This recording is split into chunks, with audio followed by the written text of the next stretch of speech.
Hey YouTube, I want to show you guys the extremely simple walk away and take a break audio trick that literally anybody can do, even if you've literally never edited audio before and you are just barely starting to do that for stuff. Now, I used to just use the audio directly from the camera. This is the HX99. I've also had the HX90V, and both of these, the microphones on them are good enough that they worked for most of my projects. Now, around the time that I got the HX90V, I did get the Rode NTG4 Plus and the Zoom H6 recorder, but the work to set this up and to then have a separate recording that I had to synchronize in post was enough extra work that for most projects I wouldn't use it, and I would just record directly on my camera because it was good enough.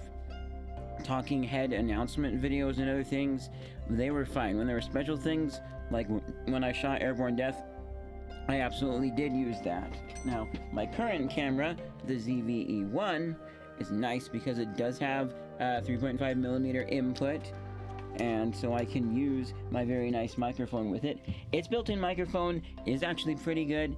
It does have some cool tricks about picking like where it's recording from, only front and back, or all around, and so it's got some cool tricks. Sony makes some good microphones as well. I recently got a Sony wireless kit. It's basically UWP-D27, except the older receiver URX-PO3D. Talk about that later on in a video. So I did get that recently. That's going to be super nice to use wirelessly and go digitally into my camera. But with all of this, it's within the last 3 or so years that I've really started focusing on audio and trying to make it good. And especially before I had this camera right here, I didn't have the microphone or anything. I just used whatever audio was on the camera, which is fine.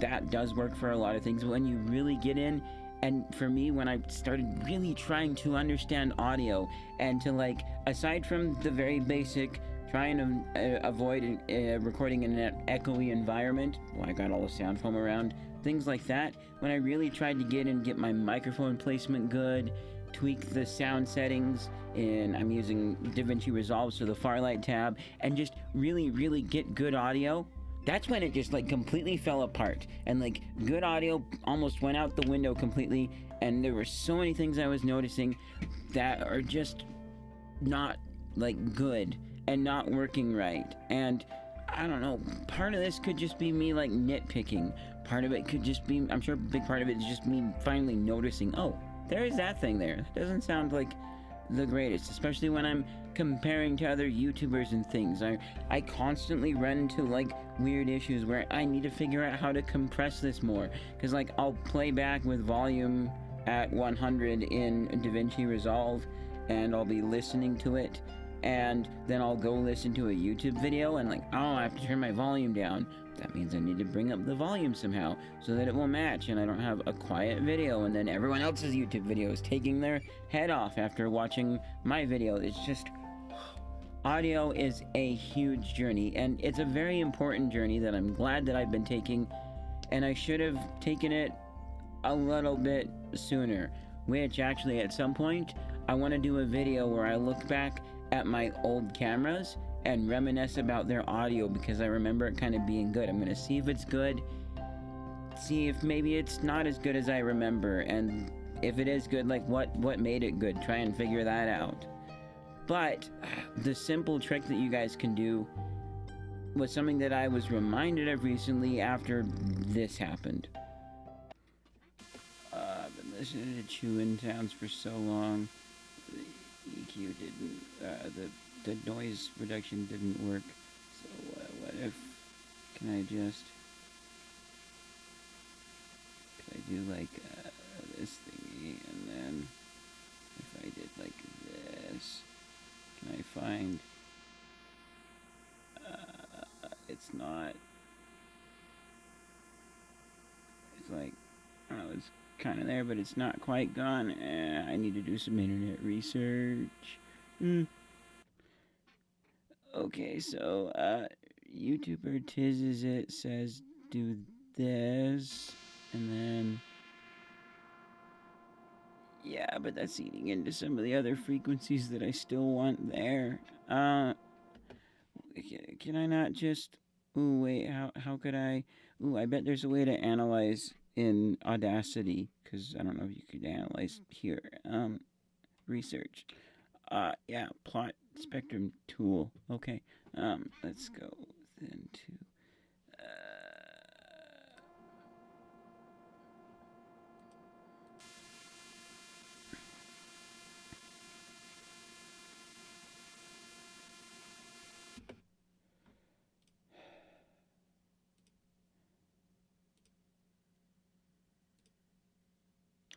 Okay, yeah, this is a reenactment.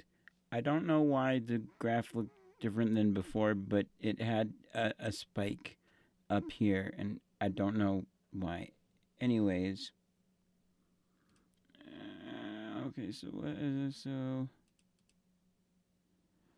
if we do this.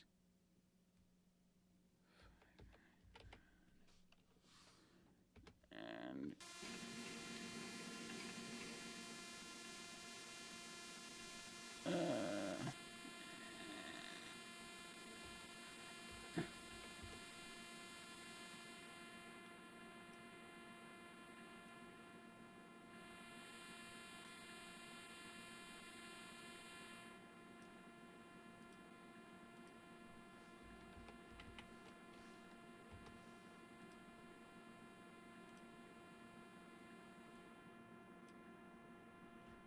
yeah, that's gone. There we go.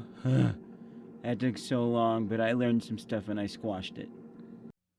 So that was a reenactment. As I stated there, it was originally going to be a short, but then I kind of felt like not doing that, but because I tweaked some things afterwards and made the audio more different than that, so that wasn't the final result. But what I realized that ended up saving this, it was like almost 3 in the morning. I ended up finishing about 3:30 that night. I didn't need to, but I didn't work the next day, so I was just keeping going, trying to perfect this. And then partway through, I was like, wait, like, because I got that section sounding somewhat good, even though it's still not perfect because the recording has problems that are really difficult to fix, like echo. I should have had some sound foam up, but I didn't. But then the better sounding audio from the lav mics on my new Sony system for a clip that was recorded later, like getting them to sound right and have like the music loud enough that you can hear it but not overpowering it, and have them be about as loud as the other clip, it just wasn't working. But I remembered that I kind of sort of had this before, and when I walked away and came back, it sounded much better. Now, there is an extremely small chance that my audio interface had something to do with that. Extremely small. I have had other legitimate issues where certain sounds didn't sound good or things sounded funny. There was one thing where it sounded almost like it was slower and a lower pitch, not quite right for some Kevin MacLeod song that I knew. And then even online stuff, I'm like, is it just in the Resolve that it's playing funny? No, it's online too. But a quick turning off and on again of my audio interface, the Focusrite 16i16, so Scarlett 16i16, that fixed it. So I have had some legitimate issues. I don't think this was one of them. I think it was just literally me sitting there listening to over and over again, trying to get rid of that high-pitched whine sound, and just being up late and working on it, that just made me really accentuate and hear the bad things, and my ears were experiencing fatigue, and that is not a good environment to be editing in. And I get it, sometimes you're under a crunch, and it's just not fun. But in this case, literally, I went to sleep, my computer went to sleep as well, so, you know, that if it was the small, like, 1% chance that it was the audio interface, if it was that resetted things there as well. And it just sounded fine the next day. It's still not perfect, especially that little echoey section at the table, but it sounded like so much better, and that got rid of just so much of what I was hearing. Because I think my brain was just accentuating certain sounds and things, and I like listening to music on repeat.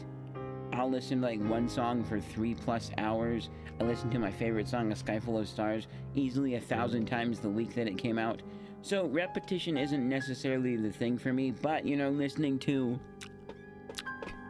over again, or a certain line that somebody said over again, that for me does get ever so slightly tedious, and it just wore on me. And I'm super lucky that that was the solution in this case. I wasn't under really any time crunch. I just wanted to get the video out sooner than later.